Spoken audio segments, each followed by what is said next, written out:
اعوذ باللہ من الشیطان الرجیم بسم اللہ الرحمن الرحیم فیہن قاصرات الطرف لم یطمثہن انس قبلہم ولا جان فبأي آلاء ربكما تكذبان كأنهن الياقوت والمرجان فبأي آلاء ربكما تكذبان هل جزاء الإحسان إلا الإحسان فبأي آلاء ربكما تكذبان ومن دونهما جنتان فبأي آلاء ربكما تكذبان مدهامتان فبأي آلاء ربكما تكذبان فيهما عينان نضاختان فبأي آلاء ربكما تكذبان۔ سورہ الرحمن آیات 56 سے 67۔ مقربین کی جنت کا تذکرہ چل رہا تھا، جنہیں السابقون الاولون بھی کہا گیا ہے، نیکیوں میں سبقت کر جانے والے لوگ، جہاں ان کے لیے محلات ہوں گے، باغات ہوں گے، نہریں اور چشمے ہوں گے، من چاہی ہر نعمت میسر ہوگی، وہیں ان کے لیے حوریں بھی ہیں۔ فرمایا فیہن، ان میں، قاصرات الطرف، نگاہ نیچے رکھنے والی، با حیا حوریں ہوں گی۔ تو عیش دوام اور ساز و سامان کے ساتھ شرمیلی اور با حیا حوریں، اللہ نے انسان کی طبیعت کو ہی ایسا بنایا ہے کہ وہ ان چیزوں سے اس وقت تک صحیح طرح لطف اندوز نہیں ہو سکتا جب تک اس کے ساتھ اس کی بیوی نہ ہو۔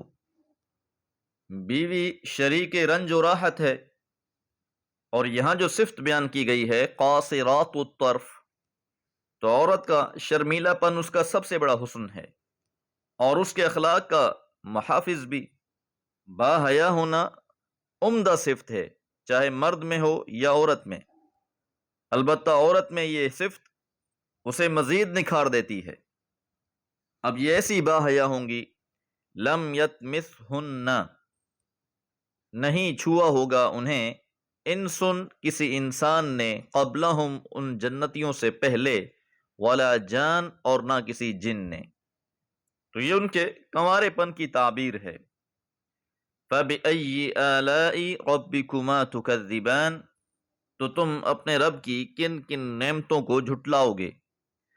كَأَنَّهُنَّ، گویا کہ وہ، یہاں سے ان حوروں کی ایک اور صفت بیان کی جا رہی ہے۔ وہ حوریں ایسی ہوں گی گویا کہ الیاقوت والمرجان، وہ یاقوت اور مرجان ہوں۔ یاقوت اور مرجان سے تشبیہ دے کر ان کے حسن و جمال کو مزید واضح کیا گیا ہے۔ جس طرح یاقوت اور مرجان قیمتی ہوتے ہیں، انہیں سنبھال کر رکھا جاتا ہے، حفاظت میں رکھا جاتا ہے، اسی طرح اللہ تعالیٰ نے ان حوروں کو اپنے خاص بندوں کے لیے محفوظ کر رکھا ہے۔ فَبِأَيِّ آلَاءِ رَبِّكُمَا تُكَذِّبَانِ، تو تم اپنے رب کی کن کن نعمتوں کو جھٹلاؤ گے۔ هَلْ جَزَاءُ الْإِحْسَانِ إِلَّا الْإِحْسَانِ، جزاء الاحسان، یہاں احسان سے مراد نیکی ہے۔ جن بندوں نے اللہ کی عبدیت میں زندگی گزار دی، نیکیوں والی زندگی گزار کر آئے، تو اب ایسی نیکیوں والی زندگی گزارنے کے لیے الا الاحسان، احسان ہی ہوگا، کہ نیکی کا صلہ تو آخر احسان ہی ہوگا۔ یہ اللہ کیسے مقربین ہیں کہ انہوں نے اللہ کی رضا کے لیے ہر خواہش کو ترک کر دیا تھا، نیکی میں سبقت کرنے والے تھے، تو اللہ تعالیٰ بھی ان کی نیکیوں کا انہیں بہترین صلہ عطا فرمائیں گے۔ فَبِأَيِّ آلَاءِ رَبِّكُمَا تُكَذِّبَانِ، تو تم اپنے رب کی کن کن احسانوں کو، نعمتوں کو جھٹلاؤ گے۔ یاد رہے کہ جنت کے 100 درجے ہیں، تو اب تک جس جنت کا تذکرہ ہوا یہ ان خاص لوگوں کی تھی جن کے بارے میں فرمایا تھا وَلِمَنْ خَافَ مَقَامَ رَبِّهِ جَنَّتَانِ،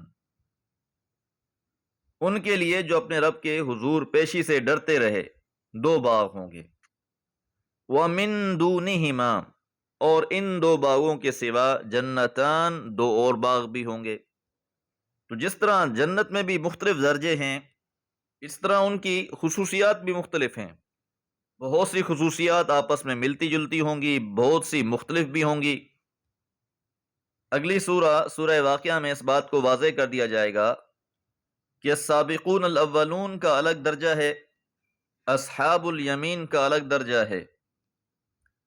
اسی طرح بہت سے ایسے لوگ بھی ہوں گے جو جہنم میں سزا کاٹنے کے بعد جنت میں جائیں گے، تو ان کے درجات میں تفاوت ضرور ہوگا۔ فَبِأَيِّ آلَاءِ رَبِّكُمَا تُكَذِّبَانِ، تو تم اپنے رب کی کن کن نعمتوں کو جھٹلاؤ گے۔ مُدْحَامَّتَانِ، اب یہ جو دوسرے باغ ہیں ان کی صفت بیان کی جا رہی ہے کہ یہ باغات سبز سے سیاہی مائل ہوں گے، یعنی یہ باغات بھی اتنے سرسبز ہوں گے، گھنے ہوں گے، اور اپنے گھنے پن کی وجہ سے سیاہ معلوم ہوں گے، اور یہ اس کی بہت زیادہ شادابی کی علامت ہے۔ فَبِأَيِّ آلَاءِ رَبِّكُمَا تُكَذِّبَانِ، تو تم اپنے رب کی کن کن نعمتوں کو جھٹلاؤ گے۔ فیہما، ان دونوں باغوں میں عینانی، چشمے ہوں گے، نضاختان، ابلتے ہوئے، جوش مارتے ہوئے۔ پہلی جنت کے بارے میں فرمایا تھا فیہما عینان تجریان، کہ ان کے اندر 2 چشمے جاری ہوں گے، بہہ رہے ہوں گے۔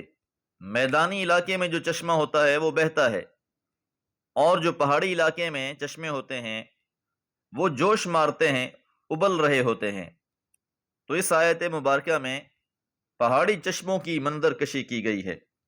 فیہما عینان نضاختان، کہ ان میں 2 چشمے ابلتے ہوئے ہوں گے۔ فَبِأَيِّ آلَاءِ رَبِّكُمَا تُكَذِّبَانِ، تو تم اپنے رب کی کن کن نعمتوں کو جھٹلاؤ گے۔ اللہم انا نسألک جنت الفردوس وما علی الا البلاغ۔